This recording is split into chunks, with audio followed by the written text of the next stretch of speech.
자, 그러면 이제 그 조건 분기에 대해서 같이 한번 보도록 하겠습니다. 이 조건문 같은 경우에는 if하고 case가 이제 가장 대표적인데요. 사용법이 그렇게 어렵지는 않습니다. 일단 그러면 if 조건문부터 한번 보겠는데요. 자, 기본적인 그 형식은 여기서 이제 자, 기본적인 형식은 if, 그 다음에 이제 뒤에 조건식, conditional expressions라고 되어 있죠. 조건식, 그 다음에 이제 이 조건이 참인 경우에는 then, 그러면 실행할 명령어에서 이 then 밑에가 실행이 될 거고요. 자, 이 값이 false, 거짓인 경우에는 else 부분이 수행이 되겠죠. 이렇게 해서 요 if이로 시작을 했기 때문에 fi로 끝납니다. 그래서 이렇게. 그래서 요게 한 블럭이다 라고 보시면 되겠죠. 자, 그 다음에 이제 그 then 같은 경우에는 예를 들어서 이게 then을 옆에다가 쓰고 싶으시면 이렇게 하나가 끝났다라는 의미로 이렇게 세미콜론을 이렇게 써주시고 여기다가 then이라고 하셔도 됩니다. 하지만 그냥 이렇게 보기 좋게 가독성 있게 여러분들이 쓰시려면 if, 그 다음에 조건식, 그 다음에 then, 그 다음에 실행할 명령어, 그 다음에 else, 그 다음에 실행할 명령어. 이게 가장 기본적인 형태다라고 보시면 되겠죠.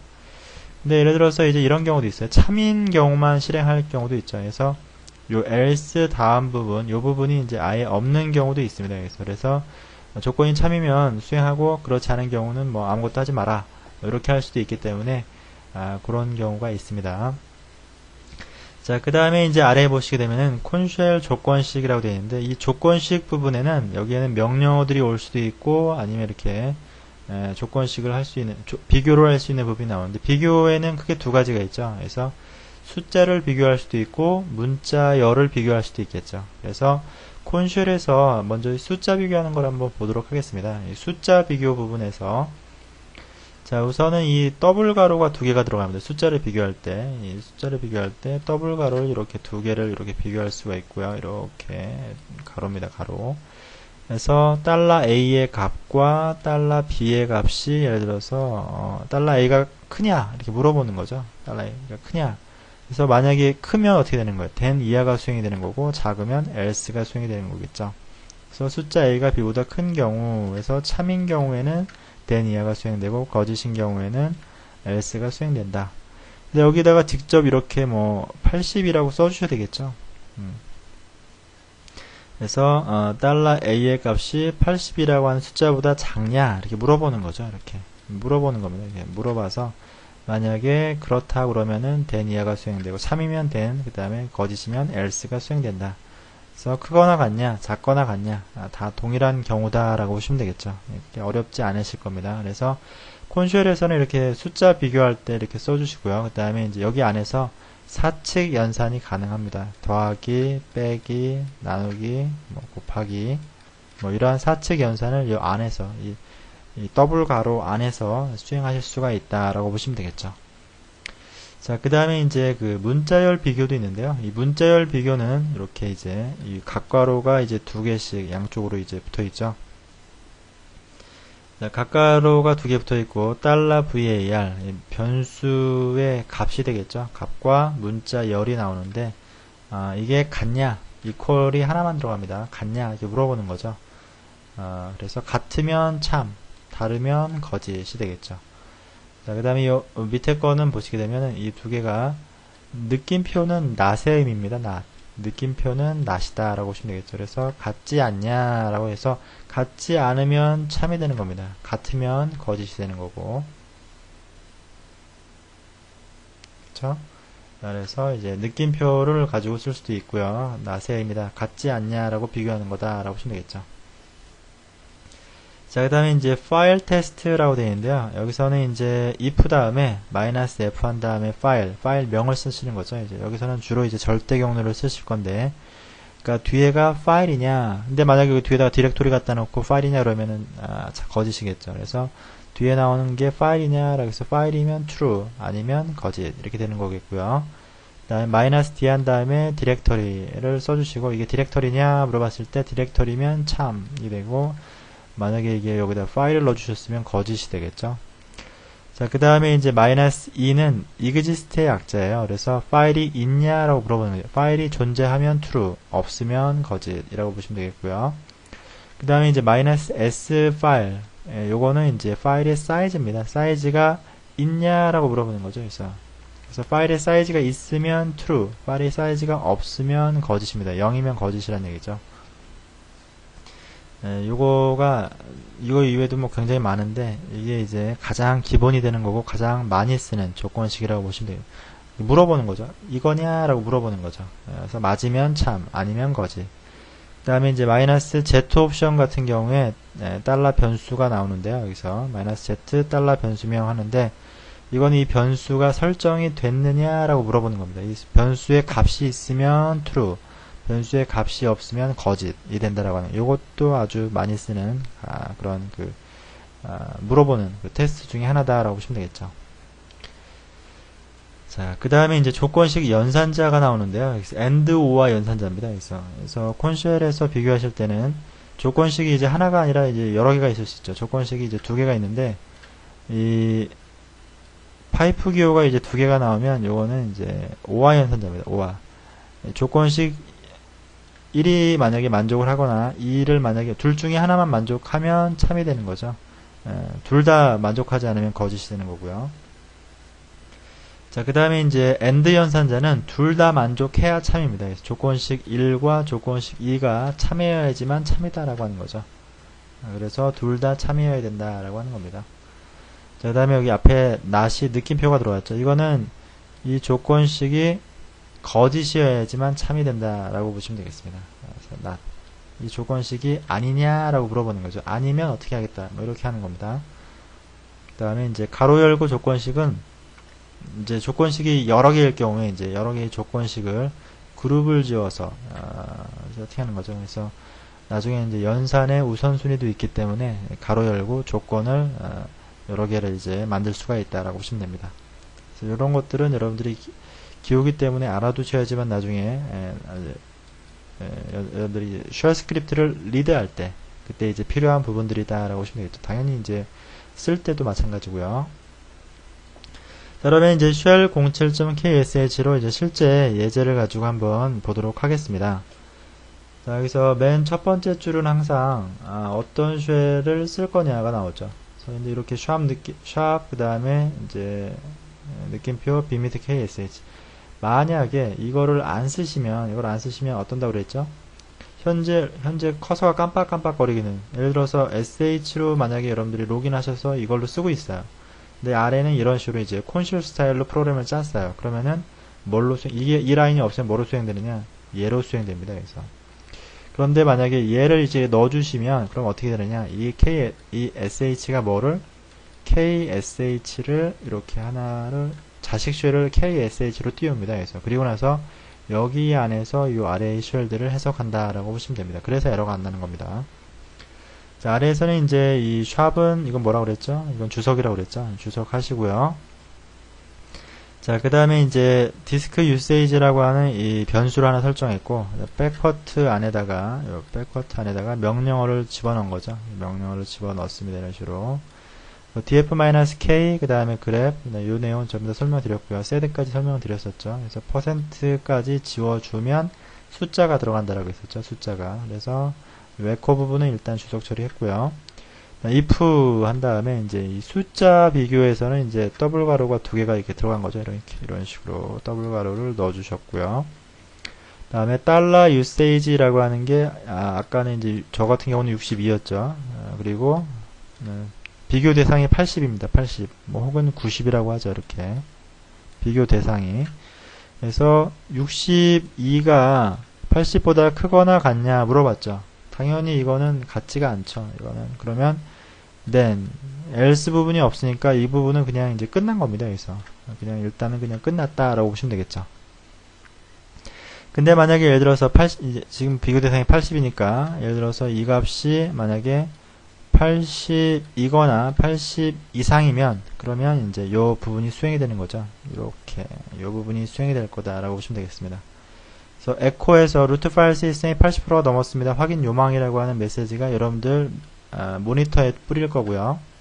그 다음에 이제 메일이 하나 가죠. 메일 x 마이너스 x. 여러분들이 시스템 관리자가 요 시스템 모니터를 보고 있지 않은 상황이면 그러면 이제 볼 수 있는 방법이 없잖아요, 그죠?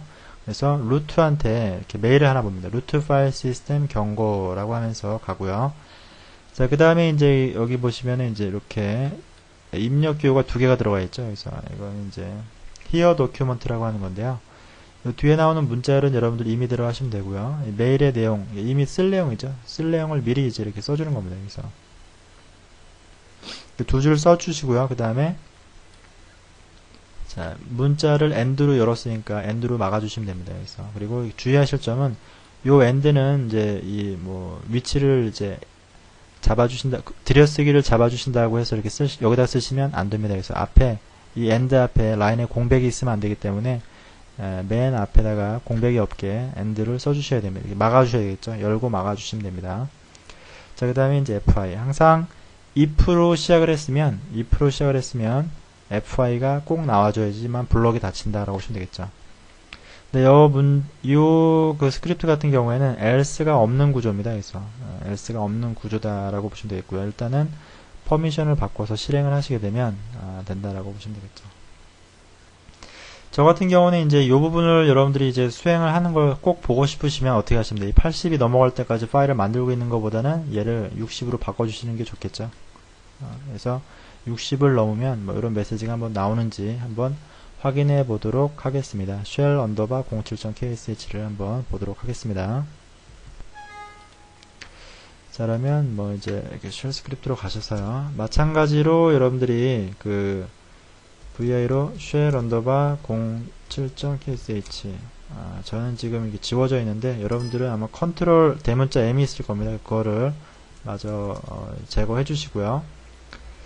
ksh 그 다음에 이제 퍼미션을 바꿔보죠. 75라고 shell 언더바 07.ksh ./shell 언더바 07.ksh 하고 엔터를 치시면 루트 파일 시스템이 80%를 넘었습니다. 확인 요망이라고 되어 있죠. 자, 이거는 여기 보시면 제가 이걸 50으로 이제 바꿔놨죠. 여기서 저가 62니까 여기 62였겠죠, 그죠? 그래서 요거는 이제 예를 들어서 여러분들 과정을 보고 싶으시면 이렇게 디버깅을 한번 해보시면 되겠죠. 이걸 엔터를 한번 쳐보시면 자, 그러면은 이제 여기에 df에 대한 결과가 쭉 나와서 디스크 유세이지가 일단 62가 잡혔고요. 그 다음에 비교 62가 50보다 크거나 같냐? 당연히 같죠. 그러니까 크죠. 그러니까 이제 요 루트 파일 시스템 80% 넘었다라고 하는 거 확인 요망이라는 부분이 나왔고, 그 다음에 메일X에다가 메일X는 이제 루트한테 메일을 보내는 거죠. 여기서 그 다음에 이제 입력값 받고 날짜 받고 날짜까지 보여주는 형태다라고 보시면 되겠죠. 그래서 여기까지 보셨으면 아까 저희가 실행을 그냥 했을 때 이렇게 하면 이렇게 루트 파일 시스템이 80%를 넘었습니다. 확인 요망이라고 하는 게 나오죠.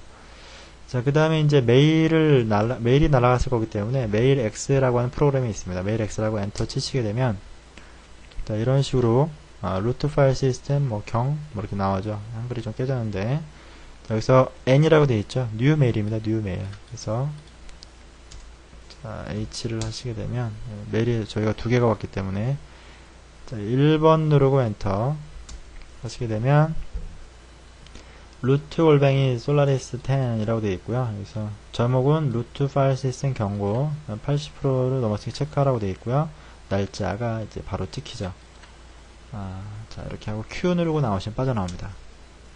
자, 이렇게 해서 이 스크립트가 하나가 이제 완성이 되었습니다. 그래서 if 구문으로 이제 숫자 비교한 거다라고 보시면 되겠습니다.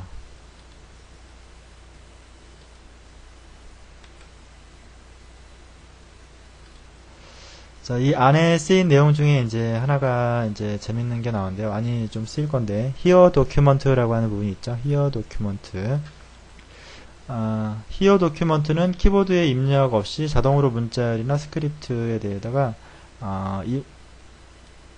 어떤 값을 여러분들이 자동으로, 키보드 입력 없이 자동으로 넣고 싶을 때 그때 쓰는 거라고 보시면 돼요. 그래서 명령어가 이제 나오고요. 그 명령어에 입력하고 싶은 어떤 값이 분명히 있을 겁니다. 여기서. 그래서 입력하고 싶은 문자열이나 그 다음에 입력하고 싶은 어떤 그런 값, 뭐 예를 들어 y라든지 뭐 이런 값들이 있죠. 그런 값들 넣어주고 그 다음에 이제 막아주는 게 end입니다. end로 이렇기 때문에 end를 막아주시면 돼요. 예를 들어서 이 부분은 여러분들 임의대로 쓰시면 돼요. 여기다가 예를 들어서 제가 A로 하고 싶다 그러면 A로 이렇게 열으셨으면 여기다가 이렇게 A라고 쓰시면 됩니다. 이런 식으로. 그래서 이 end라고 하는 문자열은 여러분들이 정하실 수가 있다라고 되어 있죠. 프로그래머가 정할 수 있다. 그래서 이 앞부분이 공백이 없어야 된다라고 하는 것만 여러분들이 주의하시면 문법 에러가 안 납니다. 자, 그러면 이제 케이스 구문에 대해서 같이 한번 또 보도록 하겠습니다. 이 케이스 구문도 아주 재미있는데요. 이 케이스 구문 같은 경우에는 if 구문 같은 경우에는 어떤 형식으로 이제 분기가 되는 거냐면 이런 식으로 이렇게 해서 이 조건식이 여기 들어가죠. 조건식이 들어가고 조건식이 true이면 여기를 수행하고 조건식이 거짓인 경우에는 여기를 수행하게 되겠죠. 여기서. 근데 이거가 이제 예를 들어서 더 확대해 보면 여기 안에서도 또 이렇게 조건식을 또 여러 개를 줄 수가 있겠죠. 또 조건식이 1, 조건식 2 뭐 이렇게 들어갈 수 있는데 이렇게 가다 보면은 조건식을 비교하고 하는데 수행하는데 시간이 꽤 오래 걸립니다. 그래서 이 케이스라고 하는 거는 뭐냐면 말 그대로 케이스 바이 케이스다 라고 보시면 되는데요. 예를 들어 이렇게 하죠. 이 조건식의 결과값이 예를 들어서 결과값이 뭐 1이고 2이고 3인 경우 그 다음에 2도저도 아닌 경우 이렇게 디폴트라고 우리가 표현을 하는데 조건식의 결과를 이미 우리가 알고 있는 경우에는 여기다가 케이스 바이 케이스로 이미 다 써주는 거죠. 조건식 결과를. 그리고 거기에 따른 명령어들을 이렇게 1일 때는 뭐, 2일 때는 뭐, 3일 때는 뭐, 이게 1, 2, 3이라고 하는 건 뭐 숫자가 될 수도 있고 혹은 뭐 문자열이 될 수도 있습니다. 그리고 이도저도 아니면은 여기다가 이제 뭐 사용법 같은 거를 써줄 수가 있겠죠. 그럴 경우에 if보다는 좀 더 속도가, 처리 속도가 빠르다라고 보시면 됩니다. 자, 그러면 이제 사용 문법을 한번 보시면요. 여기서 케이스라고 되어 있고요. 자, 케이스가 만약에 이제 다 쓰시면 ESAC라고 되어 있죠. ESAC. 이 케이스의 반대죠. CASE 이렇게 여기 좀 재밌는데 이거가 이제 블럭이 이렇게 형성이 되는 거죠. 여기 안에다가 케이스 구문을 써주셔야 되고요. 자, 그 다음에 이제 요 변수의 값이 되겠죠. 이 변수의 값이 뭐가 되냐? 여기는 이제 예를 들어서 뭐 여기 이제 뭐 달러 뭐 변수명 이게 올 수가 있겠죠. 그래서 요 변수의 값이 뭐냐에 따라서 이 값이 뭐냐에 따라서 어떻게 분기를 시킬 건지를 여러분들이 결정을 할 수가 있겠죠. 자, 그 다음에 in 그 안에 이제 이런 게 들어가야 되겠죠. 그래서 변수값 1 혹은 이제 변수값 3, 변수값 4 이렇게 들어갈 수 있는데 여기 안에 이제 여러 개가 들어가려면 이제 예를 들어서 1하고 4 같은 경우는 여기서 수행해라. 그럴 경우에는 이렇게 파이프로 이제 여러분들이 여러 개를 쓸 수가 있다라고 하는 거죠. 파이프는 여러 개의 변수값이 동일한 경우에 라고 되어 있죠. 자, 그 다음에 이제 실행될 명령어들이 여기 쭉 나올 거고요. 그 다음에 이 케이스가 좀 특이한 게 이런 명령어들이 다 끝나고 나서 명령어마다 주시는 게 아니고 맨 마지막에 세미콜론만 이렇게 해주시게 되면 여기 요만큼이 이제 또 블럭이 됩니다. 그래서 이렇게 명령어 수행되는 블럭이. 자, 그 다음에 이제 세 번째 변수값이 나오고, 그 다음에 실행할 명령어가 여기 쭉 나오고요. 그 다음에 여기 안에 또 뭐가, if가 또 들어갈 수도 있겠죠. 여기 안에 또 뭐 if가 이렇게 혹은 뭐 나중에 나오시는 for나 while이 여기 안에 들어갈 수도 있습니다. 그 다음에 맨 마지막에 끝날 때는 이렇게 세미콜론을 꼭 써줘야 됩니다. 이건 문법이니까요. 자, 마찬가지로 뭐 네 번째 것도 마찬가지고요. 그 다음에 이제 맨 마지막에 별을 하신 다음에 이렇게 이제 가로 열었는데 이 별은 요건 이제 이러한 변수들이 전부 다 아닐 경우에 그러면 어떻게 해야 되냐? 이거는 여기다가는 주로 이제 사용법이라고 되어 있죠. 사용법이 이제 수행된다라고 보시면 되겠습니다. 에코 해가지고 이제 사용법. 그 다음에 이제 여기가 끝나면 항상 이렇게 세미콜론으로 이렇게 잡아주시면 된다라고 보시면 되겠죠.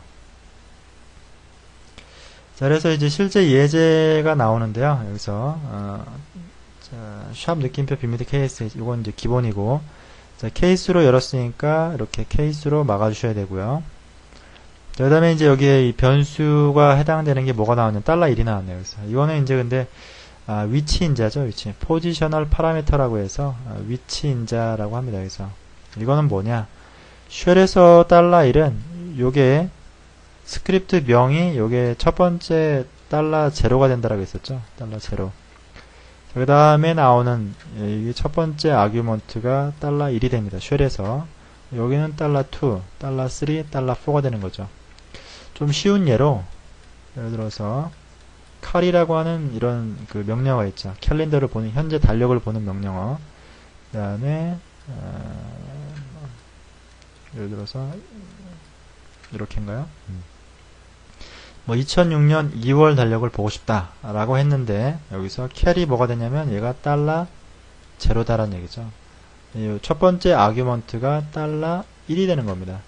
두 번째 아규먼트가 $2가 된다라고 보시면 되겠죠. 그러면은 여기서 $1의 값이 뭐가 올지 현재 모르죠. $1의 값이 뭐가 올지 모르니까 여기서 변수의 어떤 변수를 설정을 했고 그 변수 이 $0 다음에 나오는 변수 값이 만약에 스타트면 이렇게 수행하고 스탑이면 이렇게 수행해라 이런 의미입니다. 여기서 그리고 이도저도 아니면 스탑이나 스타트가 오지 않으면 잘못 쓴 거죠. 그래서 에코한 다음에 사용법, usage라고 해서 $0. 이건 $0가 뭐죠? 이 스크립트 명이 되는 거죠. 스크립트 명. 거기에 스탑이나 스타트가 와야 된다라고 하는 거고, exit이 1번이 왔어요. exit이 1이라고 하는 거는, 명령어로 성공하면 exit 스테이터스 코드가 0이라고 했는데, 그 이상은 전부 다, 에러다라고 보시면 되겠죠. 그리고 나서 끝날 때는 항상 이렇게 세미콜론 줘줬어요. 그 다음에 이제 ESH로 막아줬죠. 그래서 여러분들이 배너라고 하는 명령어가 있는데 배너는 한번 써보세요. 배너 스타트 하시게 되면 여러분들 그 텍스트에 문자가 보입니다. 그래서 자, 그러면 banner.ksh를 한번 실행을 한번 해보도록 하겠습니다. 자, 여러분들 그 banner.ksh라고 있죠. 약간 좀 번거로우시더라도요. %, Ctrl VM. 자, 다 바뀌었죠. 여기서 이게 들여쓰기가 어느 정도 되어 있는데요. 케이스 한 다음에 $1이라고 하는 건 이 스크립트 다음에 스타트나 스탑이 이게 첫 번째 아규먼트라는 얘기죠. 그래서 배너 스타트, 배너 스탑 이렇게 올 수 있고 그 다음에 이제 그렇게 오지 않으면 usage가 뿌려주고 exit status 코드가 1번으로 잡혀진 겁니다. 자, 그 다음에 그러면 저장하고 나오셔서 배너라고 하는 게 뭐냐면 배너 스탑 이렇게 하시게 되면 이런 문자열이 찍히는 겁니다. 배너 스타트 이렇게 하시게 되면 스타트가 찍히죠. 자, 그러면은 여기서 퍼미션을 일단 바꿔주셔야겠죠. 플러스 X 하셔도 되고요. banner.ksh 여기서 banner.ksh 그 다음에 그냥 엔터를 한번 쳐볼까요? 에러를 한번 내보죠. 그러면 사용법이 나오죠. 여기서 이 $0가 뭐로 대체가 되냐면 이렇게 파일 명으로 대체가 되죠. 그 다음에 뒤에다가 스타트나 스탑이 와야 된다. 자, 그러면서 에코 하셔가지고요. 물음표 하시게 되면 exit status 코드를 보는 거죠. 저희가 이제 exit status 코드를 1번으로 저희가 잡아요. 이걸 여러분들이 2번으로 바꿔주시면 이 값이 2로 바뀝니다. 여기서 이거는 프로그래머의 마음이다 라고 보시면 되겠죠. 한번 스타트라는 아규먼트에서 첫 번째 아규먼트죠. 그럼 스타트가 찍히고 스타트일 경우 이렇게, 스탑일 경우에는 이렇게 이거 틀렸네요. .ksh 스탑이 오면 스탑을 찍어라. 이 이외에도 여러 개가 올 수가 있겠죠. 자, 이렇게 해서 케이스 이럴 때는 이렇게, 이럴 때는 이렇게 해라라고 하는 게 바로 케이스 구문이다 라고 보시면 되겠죠. 자, 그렇게 해서 이제 케이스에 대한 부분을 저희가 한번 확인을 한번 해봤습니다. 케이스를 여러분들이 잘 쓰시면 나중에 이제 while 구문하고 이제 메뉴 같은 것들을 만드실 때 유용하게 사용하실 수가 있습니다. 자, 그러면 이제 그 다음 내용을 한번 보도록 하죠.